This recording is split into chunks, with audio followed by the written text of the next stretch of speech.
चलिए आज की क्लास में स्टार्ट करते हैं क्वेश्चन नंबर 13 से। वो क्लास बीच में रह गया था ये क्वेश्चन, तो आज दोबारा से इसको दोबारा करते हैं।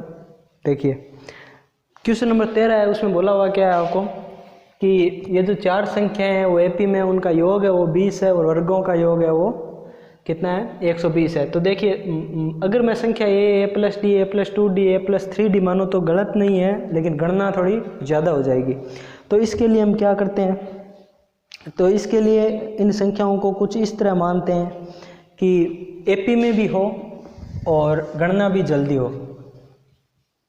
अब देखिए इनको मैं मान लेता हूँ a minus 3d a minus D a plus D और a प्लस 3d।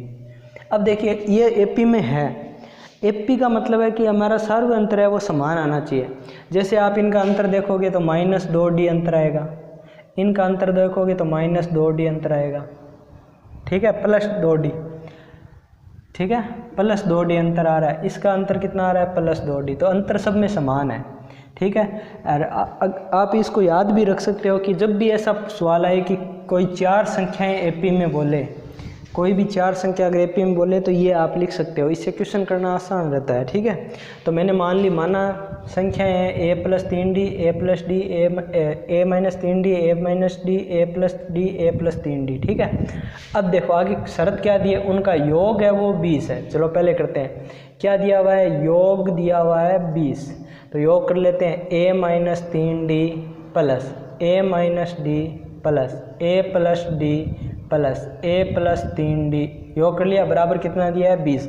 अब आप यहाँ देखोगे कि माइनस डी और माइनस 3d, डी माइनस के 4d हो गए और इधर d और 3d प्लस के 4d, तो d से d सारे कट जाएंगे, ठीक है, d सारे कट जाएंगे। देखिए -3d माइनस डी माइनस के 4d और d और प्लस 3d प्लस के 4d, तो -4d प्लस 4d कट जाएंगे, तो बच्चे कौन, a बच्चे, एक सारे ही प्लस के हैं तो 4a बच गए, बराबर कितना आ गया 20, d सारे कट गए तो अब a कितना आ जाएगा 20/4, यानी a का मान आ गया आपका 5, a का मान 5 आ गया, ठीक है। अब क्या दिया हुआ है, दूसरी शर्त क्या दी हुई है, उनके वर्गों का योग है वो 120 है, उनके वर्गों का योग है वो 120 है। चलिए उनके वर्गों का योग 120 है। अब मैं वर्ग करता हूँ, ठीक है, वर्गों का योग क्या दिया हुआ है, वर्गों का योग है वो 120 है, ठीक है, 120 है। चलिए वर्ग करते हैं, a माइनस 3d का whole square plus a minus d का whole square plus a plus d का whole square plus a plus 3d का होल स्क्वायर बराबर है 120, ठीक है। आपको यही दिया हुआ है, इनके वर्गों का योग है वो कितना है 120 है, ठीक है। अब इनका वर्ग करते हैं, तो वर्ग में वही फॉर्मूला लगेगा जो आपने सर्वसमीकरण पढ़ा, a माइनस बी का होल स्क्वायर लगेगा, यहाँ a माइनस बी का होल स्क्वायर लगाते हैं तो ये हो जाएगा a square plus b square, यानी इसका स्क्वायर कितना हो जाएगा 9d स्क्वायर माइनस 2ab, 2 गुणा a गुणा 3 गुणा d, ठीक है, तो 6ad आ जाएगा, ठीक है, प्लस इसमें क्या होगा a square plus d square minus 2ad। चलिए इसमें क्या लगेगा a square plus D square plus 2ad, इसमें क्या लगेगा a square plus 9d square plus कितना आ जाएगा 6ad, बराबर है 120। सभी का स्क्वायर कर दिया मैंने। अब यहाँ क्या देखोगे आप कि 6ad 2ad माइनस के 8ad, 2ad 6ad प्लस के 8ad, तो ad वाले पद कट जाएंगे सारे, तो a स्क्वायर कितनी बार है 4 बार, तो 4a स्क्वायर हो गया।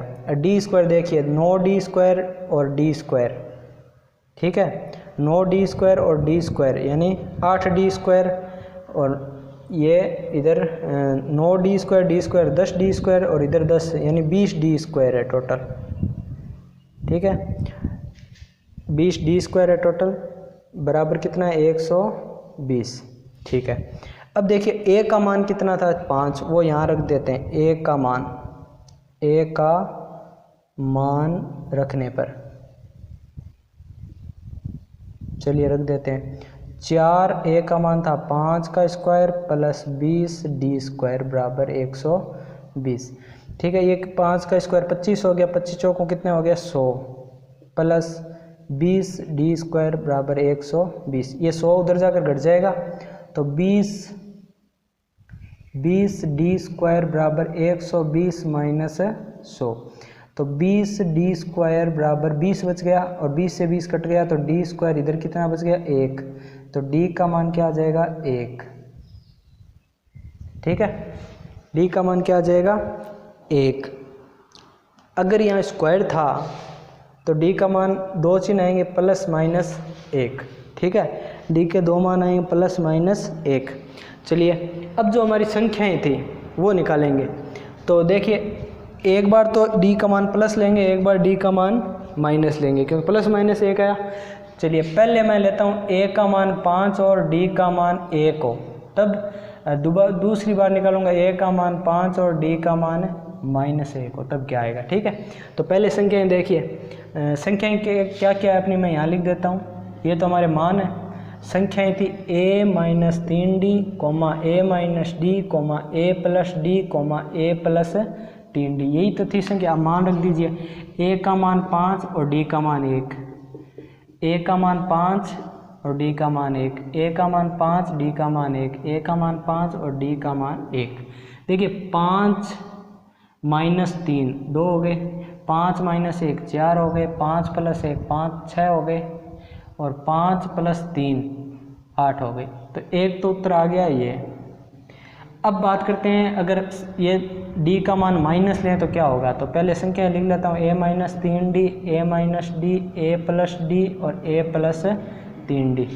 चलिए a का मान 5, 3 गुणा d का मान -1, a का मान 5 गुणा d का मान -1, a का मान 5 प्लस d का मान -1, a का मान 5 + 3 गुणा d का मान -1।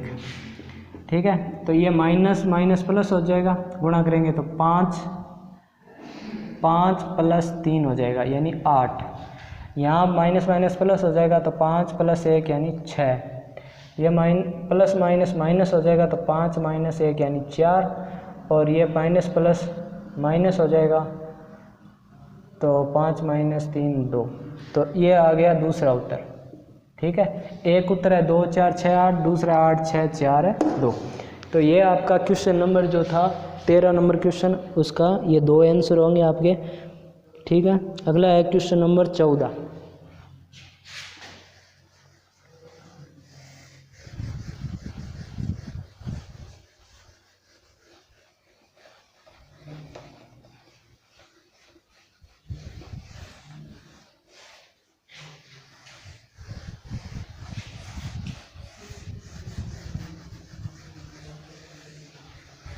क्वेश्चन नंबर 14 में क्या बोल रहा है। क्वेश्चन नंबर 14 में बोला एक समांतर श्रेणी के n पदों का योग दिया हुआ हो तो उसका 25वां पद ज्ञात कीजिए। अब देखिए n पदों का योग क्या दिया है। ठीक है, तो मतलब आपको Sn दिया है। Sn कितना दिया है 3n² / 2 + 5n/2। ठीक है, तो आपको बोला है उसका 25वां A25 का मान ज्ञात करना है, यानी उसका 25वां पद पूछा है। ठीक है, उसका 25वां पद पूछा है। तो ये तो सिंपल सा है। मैंने आपको फॉर्मूला बताया था An का मान क्या होता है Sn - Sn - 1। बस आपको इसमें देखिए आपको 25वां पद पूछा है और आपको ये फॉर्मूला पता है An का क्या होता है Sn - Sn - 1, यानी अब जहाँ जहाँ n दिखे वहाँ 25वां पूछा है तो 25 रख दो। A25 का क्या हो जाएगा S25 - S25 - 1 कितना होता है 24। चलो ठीक है, यहाँ तक समझ में आ गई बात। ये बाद की बात है। अब देखो यहाँ जाओ, हमें चाहिए क्या क्या S25 चाहिए और S24 चाहिए। चलो पहले S25 ज्ञात करते हैं। S25 तो जहाँ n दिख रहा है वहाँ 25 रख दो। 3 25 का स्क्वायर बट्टा 2 प्लस 5 गुणा 25 बट्टा 2। तो 25 का स्क्वायर कितना हो गया 625। 3 गुणा 625 बट्टा 2 प्लस 5 गुणा 25, 25 × 125 बट्टा 2। अब 3 को 625 से गुणा कर देते हैं तो 5 3 15 हासिल की 1 6 1 7 6 3 18 1875 बटा 2 प्लस 125 बटा 2, इनको ऐड कर लेते हैं, लघुत्तम तो 2 ही आएगा। तो 1875 प्लस 125 कितना हो जाएगा ये, 75 में 25 जोड़ा तो 9, 5 5 10 की शून्य, 80 लगे 1 10 की शून्य 1000 बटा 2, यानी ये आ गया आपका S25 था ना, S25 आ गया आपका 1000 बटा 2 यानी 500। ठीक है, अब S24 ज्ञात कर लेते हैं। तो जहाँ n है वहाँ 24 रख दो, 3 24 की पावर 2 बटा 2 प्लस 5 गुणा 24 बटा 2।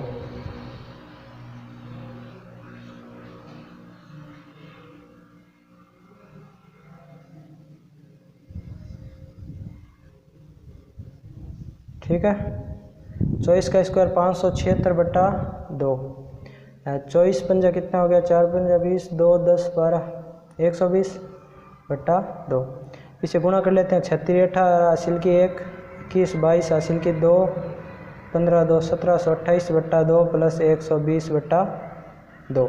तो लघुत्तम तो 2 ही आ गया, इनको ये जुड़ जाएंगे, 1728 प्लस 120, तो इनको जोड़ देते हैं। तो 8 2 2 4 7 1 8 1802, तो ये आ जाएंगे 9 2 18 2 2 4 924। ठीक है, ये आपका आ गया S24 का मान। अब ये मान यहाँ रख दो, S25 का था 500, S24 का था 924। ठीक है, कुछ गड़बड़ हुई क्या? चलिए देखिए, यहाँ पर गलती हुई है, यहाँ पर ये जोड़ेंगे तो सॉरी ये 1800 आएगा, इनको जोड़ेंगे तो 2000 आएगा, और 2000 का आधा कितना हो जाएगा, 1000। ठीक है, तो यहाँ पर क्या आ जाएगा 1000, 24 घटा देंगे तो ये आ जाएगा 76, यानी ये 25वां पद है आपका, कितना आ जाएगा 76। यहाँ पर जोड़ने में 1000 लिख दिए थे, 2000 होंगे। ठीक है, तो S25 का मान 1000 आएगा, इसका 924 आएगा। ठीक है, तो ये आपका क्वेश्चन नंबर 14। अब रहा है क्वेश्चन नंबर 15, जो आपका लास्ट क्वेश्चन है, अभी करवाते हैं ये। देखिए 15वां क्वेश्चन है आपका, जो लास्ट क्वेश्चन है, बहुत ही अच्छा क्वेश्चन है। इसमें क्या बोला है कि आप एक पंक्ति है जिसमें कुछ मकान है 1 से 49 तक, जिन पर संख्याएं अंकित की गई है। ठीक है, तो ये मकान है, ये पहला है, ये दूसरा है, ये तीसरा है, ये चौथा है। ठीक है, dot dot dot dot dot dot, ये कितने मकान है, 49 मकान है। ठीक है, तो 1 से 49 तक अंकित किया गया है। अब बोला है कि इनके बीच में एक मकान ऐसा है जिस पर x लिखा, मतलब x नंबर है उसका।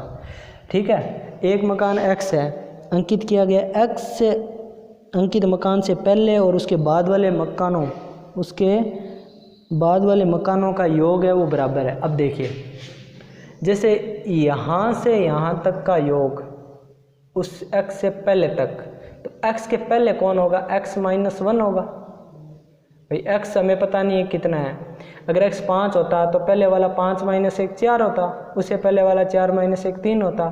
ठीक है, तो x हमें नहीं पता कितना है, तो इससे पहले वाला x - 1 होगा और उसके बाद वाला x + 1 होगा, ऐसे ही तो होगा। ठीक है, x मकान के बाद वाला x प्लस, यानी 5 के बाद क्या होगा, 5 + 1 6 होगा। ठीक है, तो 1 से 49 तक मकान है, बीच में कई मकान, एक मकान x है, तो x के पहले वाले मकान तक की संख्याओं का योग और इसके बाद वाले मकान तक की संख्याओं का योग है वो क्या है, बराबर है। समझ में आ रही है बात? यानी चलिए इस एस एन दे देता हूँ, एस एन और ये एस डैश एन, मतलब इन दोनों का योग क्या है, बराबर है। चलिए देखते हैं। अब यहाँ पर अगर बात करें तो इसमें कहाँ तक है संख्या, x - 1 तक। देखिए एस एन क्या फॉर्मूला होता है, n/2 2a + n - 1 × d। अब इस पूरी श्रेणी में 1 से लेकर 49 तक संख्या है, ये तो पता है, यानी a का मान तो 1 है, d का मान भी 1 है, क्योंकि 2 - 1 1 होगा। तो a और d तो दोनों पूरा 1 में सब में बराबर है, मतलब इस आगे वाले में तो a 1 है, वहाँ की बात बाद में करेंगे। चलिए, तो इसको मैं नाम दे देता हूँ ए, योग ए, ठीक है, सम ए। इसको नाम देता हूँ सम बी, सम योग बी, ठीक है, योग बी। ठीक है, आपको क्या बोला है कि योग ए का योग और बी का योग बराबर है, ठीक है। दिया हुआ क्या है, ये दिया है कि योग ए मतलब उससे पहले वाली संख्या और योग बी यानी उसके बाद वाली संख्याओं का योग है वो क्या है, बराबर है एक्स को छोड़कर। ठीक है, यहाँ तक आपको समझ में आ गया होगा मेरी बात। चलिए, अब मैं क्या करता हूँ, एक से लेकर 1 2 3 कहाँ तक x-1 तक की संख्याओं का योग निकाल लेते हैं। ठीक है, x-1 तक की संख्याओं का योग निकाल लेते हैं। ठीक है, तो a का मान 1 है, d का मान 1 है। चलिए, तो SN का क्या फॉर्मूला, ये लगा दें n/2 है, तो यानी n की जगह क्या आएगा, x-1 तक निकाल रहे हैं हम, तो n/2 यानी x-1/2 2a का मान 1 प्लस x-1 में से 1 घटाना है इंटू d। ठीक है, और d का मान कितना है, 1। फॉर्मूला तो मैं लिख चुका हूँ ऊपर, तो ये कितना आ जाएगा, x-1/2 2 प्लस इसको खोलेंगे तो ये कितना आ जाएगा, x-2। ठीक है, तो 2 से 2 कट गया, तो x-1/2 इंटू एक्स। ठीक है, तो ये x इन दोनों से गुणा होगा तो x² - x/2। तो ये आपका जो आया है x-1 तक का योग, यानी यही तो योग a है, योग a आ गया आपका। ठीक है, ये आपका योग क्या आ गया, a। यहाँ तक किसी के कोई दिक्कत नहीं है। अब हमें क्या निकालना है, योग b निकालना है। ठीक है, अब निकालते हैं। चलिए देखिए, योग b निकालने से पहले योग b कहाँ से कहाँ तक है पहले ये देखिए। योग b तो केवल इतना है, तो मैं क्या करूँगा, पहले पूरा निकाल लूँगा, पूरा में से x तक घटा दूँगा। जैसे 1 2 3 4 5। ठीक है, आपको इतना योग चाहिए। ठीक है, तो वैसे इतना योग अगर संख्या दी हुई होती तो मैं बता देता ये 9 है। ठीक है, नहीं दूसरा क्या तरीका है, दूसरा तरीका देखो, यहाँ से लेकर यहाँ तक का योग निकालेंगे पहले, तो 1 2 3 3 6 4 10 और 5 15 आ गया। ठीक है, फिर मैं क्या करूँगा, यहाँ से लेकर यहाँ तक मुझे इतना योग चाहिए, तो ये बचा हुआ योग कितना है, 3 4 5 6 6 घटा दूंगा इसमें से, 15 में से 6 घटा दूंगा, कितना आ जाएगा, 9। देख लो इसका योग कितना है, 4 5 9 ही तो है। ठीक है, ये बात आपको समझ में आ गई कि मुझे अगर इतना योग चाहिए तो मैं पूरा योग निकालूंगा, उसमें से ये योग घटा दूंगा। ठीक है, चलिए अब योग b निकालते हैं। तो योग b निकालने के लिए क्या करूँगा, योग 1 से लेकर 49 तक योग निकालूंगा, तो s49। ठीक है, माइनस और कहाँ तक घटाऊंगा, इस x तक। मुझे तो यहाँ से चाहिए x के बाद वाली का, तो x तक घटाऊंगा, तो यानी क्या घटाऊंगा, x का योग घटाऊंगा। ठीक है, चलिए मान रखते हैं 49/2 2a, a का मान 1 है, प्लस 49 - 1 इंटू d का मान 1 है, माइनस sx का x/2 2 1 plus x-1 into d का मान 1। ठीक है, मैंने फॉर्मूले में मान रख दिया, तो ये योग भी कितना आ जाएगा, 49/2, ये हो जाएगा आपका 2, 49 में से 1 गया 48, गुणा 1 है तो इतनी आएगा x/2 2, यह आ जाएगा आपका x-1। ठीक है, अब इसको हल कर लेते हैं, 49/2 और गुणा ये 48 से 2 कितना हो गया, 50, माइनस x/2, ये देखो 2 में से 1 घट जाएगा तो क्या आ जाएगा, 1 प्लस x। इसको हल कर लेते हैं, ये 2 से 25 कट जाएगा तो 49 गुणा 25, माइनस इसको हल कर लेते हैं तो 1 गुणा हो जाएगा इससे, इसको अंदर गुणा कर देते हैं, चिन्ह मैंने बाहर ही रखा है, केवल x को अंदर गुणा कर रहा हूँ, तो x प्लस x² 2। ठीक है, इसको और हल कर लेते हैं, 25 में 225। ठीक है, हासिल की 22, 25 चौको 100 122 1225 और x प्लस x² 2। ये आपका क्या आ गया, योग b आ गया। ठीक है, ये आपका आ गया योग b। यहाँ तक किसी के कोई दिक्कत नहीं है। अब देखिए, अब क्या शर्त दी थी हमें बोला था योग, यहाँ तक तो अलग करना है आपको, ठीक है। अब आगे वाले पेज पर कर रहा हूँ मैं, क्या दिया हुआ है, योग है ए वो बराबर है योग बी के, ठीक है। योग ए योग बी के बराबर है, तो योग ए कितना है, एक्स स्क्वायर माइनस एक्स बट्टा 2 बराबर योग बी कितना है 1225 माइनस कोष्टक x प्लस एक्स स्क्वायर बट्टा 2, ठीक है। अब मैं इस कोष्टक को इधर ले आता हूँ, तो इधर क्या है एक्स स्क्वायर माइनस एक्स बट्टा 2 कोष्टक प्लस, ये प्लस का हो जाएगा, माइनस है इधर आएगा, तो x प्लस एक्स स्क्वायर बट्टा 2 बराबर 1225, ठीक है। यहाँ तक किसी के कोई दिक्कत नहीं है। अब इसका लघुत्तम ले लेंगे। लघुत्तम क्या आएगा, 2 का भाग एक बार एक को इससे गुणा करेंगे तो यही आएगा x square minus x plus 2 का भाग एक बार एक को गुणा करेंगे तो क्या आएगा एक्स प्लस एक्स स्क्वायर बराबर 1225, ठीक है। देखिए एक्स प्लस का एक्स माइनस का कट गया, एक्स स्क्वायर और एक्स स्क्वायर कितने एक्स स्क्वायर हो गए 2x स्क्वायर बट्टा 2 बराबर 1225, 2 से 2 कट गया तो एक्स स्क्वायर कितना आ गया 1225। अब 1225 क्या था, 49 और 25 ही तो था, तो मैं वर्गमूल ले लूँगा इसका, ठीक है। तो एक्स स्क्वायर का वर्गमूल, अब 1225 क्या था 49 गुणा 25 ही तो था, यही तो था। तो अब देखिए x का तो आ जाएगा x बार 49 का 7 7 49 और 25 का 5, तो ये आ जाएगा x का मान आपका 35, ठीक है। x का मान कितना आ जाएगा 35। आपको क्या पूछा है, x का मान ही ज्ञात पूछा है, तो x का मान 35 आ जाएगा, ठीक है। वैसे भी 2 उत्तर आएंगे, इधर प्लस माइनस आएगा, प्लस माइनस तो आपको पॉजिटिव लेना है, क्योंकि यहाँ पर संख्या 1 2 3 4 पॉजिटिव चल रही है, तो पॉजिटिव लेने पर x बराबर आ जाएगा 35, ये आपका आंसर। तो उम्मीद है आपको समझ में आया होगा, ठीक है। तो इसी के साथ जो आपकी ये प्रश्नमाला है 5वीं समांतर श्रेणी वो समाप्त हो चुकी है। अगली क्लास में मिलेंगे इसी जोश के साथ, इसी वीडियो के साथ। Okay bye.